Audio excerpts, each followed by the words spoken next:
NGO Kalyan మండపం అండి గుంటూరులో వైఎస్ఎల్ఆర్ మీట్ అనేది జరుగుతుంది. రైతు సాధికార సంస్థ ఆధ్వర్యంలో విజయ్ గారు ఉన్నారు, మార్కెటింగ్ హెడ్ రైతు సాధికార సంస్థలో. అయితే ఇక్కడ టీం అందరూ కూడా స్టాల్స్ అరేంజ్ చేశారండి. ఆ స్టాల్స్ లో ముఖ్యంగా ఇది పల్నాడు జిల్లా స్టాల్ లో ఇది చూసారా, కందిపప్పు స్వయంగా ప్రకృతి వ్యవసాయ విధానంలో పండించి వారే ప్రాసెసింగ్ చేసి పప్పు చేసి అమ్ముతున్నారు.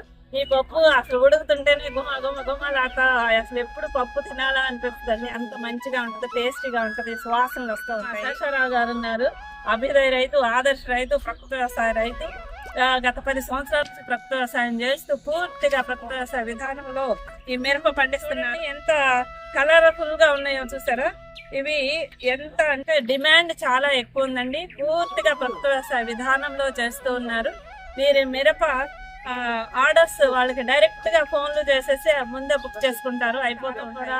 వారు స్వయంగా వారు పండించిన మిరపకాయలతో కారం ప్రాసెసింగ్ చేసి ఈ కారాన్ని కూడా డైరెక్ట్ గా వినియోగదారులకి అమ్ముతూ ఉన్నారు. గారే మరి తయారు చేసి ఎక్కడ చేస్తున్నారండి సార్? ఓకే, తేనె కూడా తీసి అమ్ముతూ ఉన్నారు.